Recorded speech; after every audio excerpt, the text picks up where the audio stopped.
Hola, soy Guillermo Tell y hoy les voy a contar un cuento llamado Inundaciones para Todes. El hidrólogo local Anselmo Lino Eólico fue un reconocido estudioso de las cuencas acuíferas, tanto superficiales como subterráneas, del enorme territorio que le pertenece a Speleta. Durante su dilatada trayectoria profesional trabajó en innumerables proyectos, todos los cuales siempre estuvieron destinados al bien común.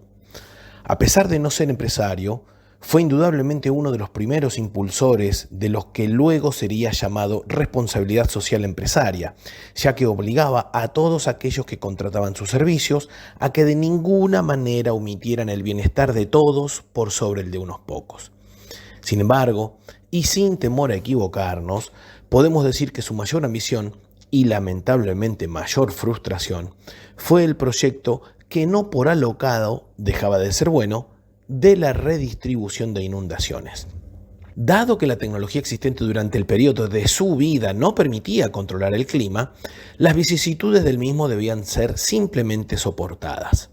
Para paliar las sequías, no presentó jamás proyectos de ninguna índole, ya que nunca se le ocurrió cómo hacer aparecer agua donde ni siquiera había humedad en el aire. Sin embargo, sí barajó distintas ideas sobre varios proyectos para paliar el drama de las inundaciones.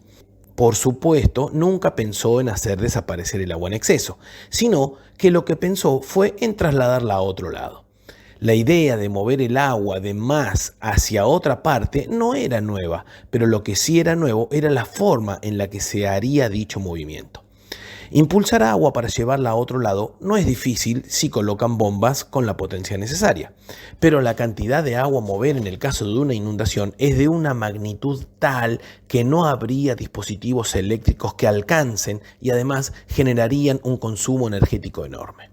Eólico conocía bien el tema, ya que durante sus primeros años en la profesión había instalado pozos de agua en las zonas rurales para abastecer del líquido elemento a los vecinos de las cercanías y por ende conocía muy bien las dificultades de mantenimiento que las mismas implican.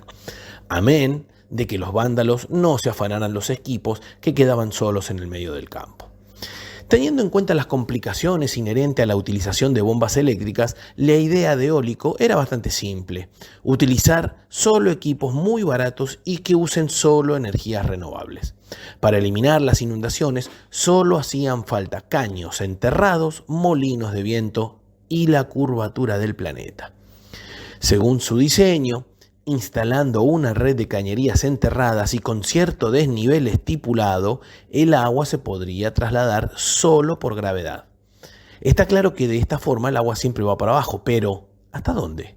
Hasta donde la secante que corta la circunferencia del planeta se empieza a alejar de la zona más baja. En ese punto se coloca un molino de viento que eleve el agua trasladada por la cañería y el proceso vuelve a repetirse hasta alcanzar la distancia necesaria para el desagote del terreno. En el diagrama se puede apreciar claramente la idea de eólico. En este caso, el agua escurre por gravedad de derecha a izquierda y en sentido antihorario. Según sus cálculos, manteniendo una pendiente adecuada, se pueden alcanzar los 150 metros de profundidad a una distancia desde el punto inicial de 40 kilómetros. En ese lugar está el molino de viento que, haciendo el trabajo para el cual está destinado, vuelve a elevar el agua a la superficie para que la misma se introduzca y descienda por la cañería siguiente, y así hasta alcanzar la distancia deseada.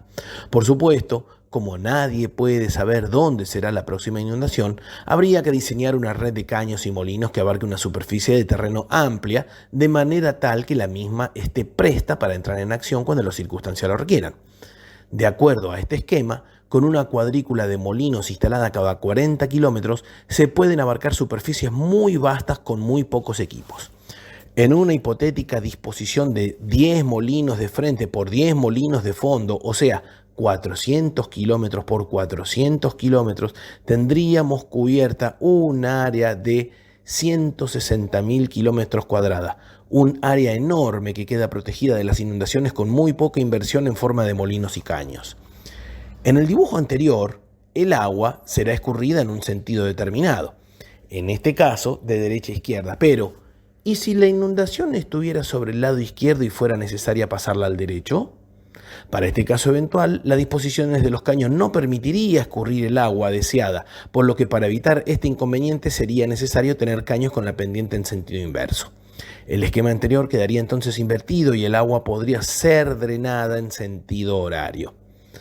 Teniendo en cuenta los casos mencionados, la cuadrícula de caños deberá tener entonces caños con pendientes en ambos sentidos y por lo tanto el esquema de abajo debe ser entendido como flujo hídrico de ida y vuelta.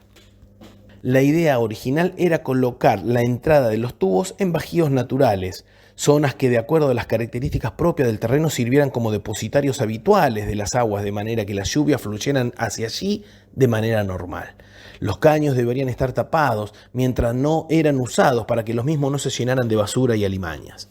Cuando comenzaba el uso de los mismos y por ende las aguas empezaran a fluir hacia el caño, el mismo tenía filtros para evitar que además del agua entraran también la mugre que ésta arrastraba. Los cálculos sobre los montos de inversión inicial y mantenimiento del sistema eran ínfimos comparados contra los costos del desastre generado por una inundación, y por eso el proyecto fue considerado desde el primer momento como prioridad por parte del Estado. Sin embargo, cuando la ley anti-inundación, como era llamada popularmente, fue aprobada unánimemente por los delegados del pueblo en el Congreso, apareció un exhorto que frenó toda la inversión. La Asociación Espeletense de Martilleros presentó una medida cautelar en la que solicitaba que se frenara el proyecto, ya que el mismo afectaba sus fuentes de ingresos. Se supo que esta asociación lucraba con la compra de terrenos anegados, que por esta razón perdían su valor y eran adquiridos a precios viles.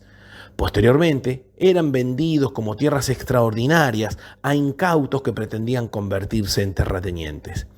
El negocio era fastuoso y el proyecto de eólico lo frustraba por completo. Entongando a un juez conveniente, se logró interponer una cautelar y como las cautelares no tienen fecha de caducidad, la ley anti-inundación quedó frenada por completo. Las exposiciones públicas y las presentaciones ante el Congreso no lograron hacer que Eólico lograra destrabar la cautelar interpuesta. Cuando parecía que estaba por lograr algún avance en desmedro de algunos, pero para beneficio de todos, sufrió un infortunado accidente por el cual murió ahogado en el arroyo Jiménez. La autopsia reveló que las marcas en el cuello y la falta de agua en los pulmones del difunto no tenían nada que ver con el accidente.